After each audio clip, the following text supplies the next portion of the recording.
मित्र के जरिए ऑस्ट्रेलिया में खरीदे हैं जमीनें।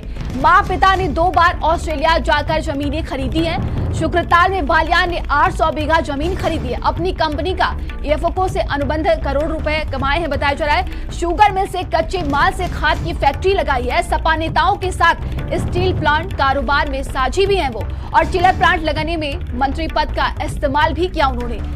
वहीं कबाल कांड के आरोपी के साथ साझेदार है बालियान। कई आपराधिक कांडों के आरोपियों को संरक्षण दिया है। मंत्री के मित्र संजीव खड्डू ने भेजा है संगीत सोम को ये नोटिस।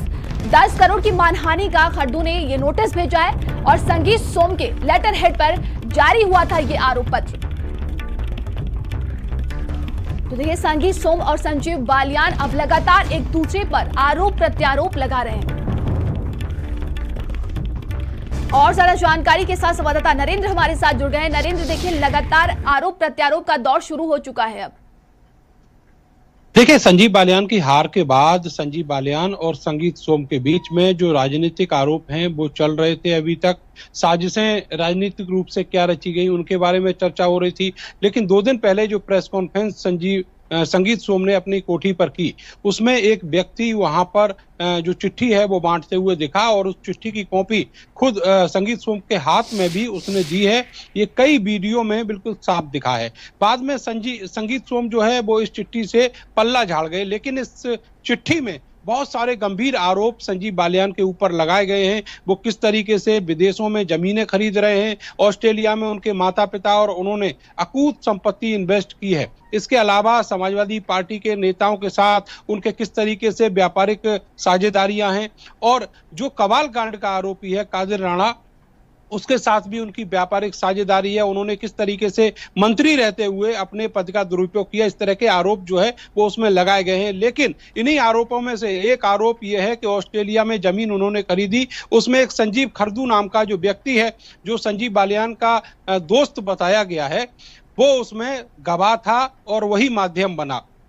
संजीव खड्डू ने अब संगीत सोम को 10 करोड़ रुपए की मानहानि का नोटिस कल भेजा है, और इसको लेकर अब चर्चाएं जो हैं वो बहुत ज्यादा गर्म होने लगी हैं। अब तक जो राजनीतिक आरोप थे वो अब निजी आरोपों में बदल चुके हैं। संगीत सोम ने बड़ी खूबसूरती से इस पूरे मामले से अपना पल्ला झाड़ लिया, लेकिन सबसे बड़ा सवाल यह है कि उनकी कोठी में आकर आखिर वो कौन व्यक्ति था जो वीडियो में तो है लेकिन संगीत सोम उसको नहीं जानते, और वो लगातार कह रहे हैं कि उनके लेटर हेड पे जो चिट्ठी जारी हुई है उससे उनका कोई लेना देना नहीं है, और वो ना ही इन आरोपों को सत्यापित करते हैं, ना ही वो दावा कर रहे हैं इस तरीके का। तो जो मैसेज जो दिया जाना था सरकार के बीच में, पब्लिक के बीच में, मीडिया के बीच में, वो इस चिट्ठी के जरिए दे दिया गया है। और ये चिट्ठी जो है अब वायरल है सोशल मीडिया पर भी।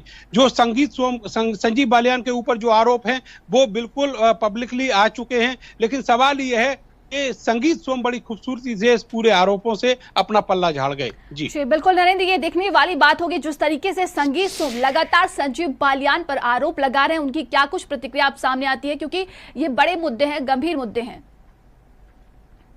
बिल्कुल, और आपको ये भी बताएं कि संजीव बालियान और संगीत सोम के बीच में अभी तक जो कुछ चल रहा था वो एक राजनीतिक प्रतिद्वंद्विता थी, लेकिन अब जिस तरीके से ये निजी आरोपों में तब्दील हुई है, इसका खामियाजा जो है दोनों लोगों को तो भुगतना ही पड़ेगा। पार्टी के जो बड़े नेता हैं उनको भी और पार्टी को भी इसका बड़ा नुकसान आने वाले भविष्य में उठाना पड़ेगा। आपको बताएं कि जो आरोप लगाए गए हैं वो बेहद गंभीर हैं। संजीव बालियान ने इन आरोपों पर कुछ भी कहने से इनकार कर दिया है। दूसरी तरफ संगीत सोम बार बार यही कह रहे हैं कि इन आरोपों से उनका कोई लेना देना नहीं है। उन्होंने लाल कुर्ती थाने में एक चिट्ठी भेजी है और ये कहा है कि जिन लोगों ने ये चिट्ठी वायरल की है, जिन लोगों ने उनकी कोठी में आकर जानकारी के लिए बहुत बहुत धन्यवाद आपका।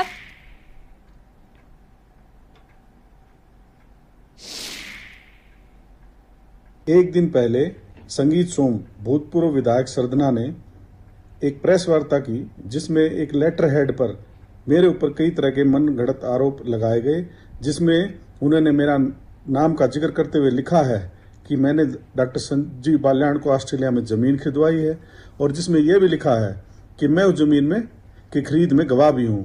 यह सभी आरोप फर्जी हैं, और मेरा संजीव बालियान से इस तरह का कोई भी कृत्य ना मैंने किया है, ना मैंने ऐसा सोचा है, तथा ये जो लेटर हेड पर जो आरोप लगाए हैं ये सारे फर्जी हैं, जिससे समाज में मेरी बदनामी हुई है और मैंने संगीत सोम को 10 करोड़ रुपए का मानहानि का नोटिस भेजा है, जिसका वो 7 दिन में जवाब देंगे, वरना मैं उनके खिलाफ कानूनी कार्रवाई करूंगा। और अब खबर दिल्ली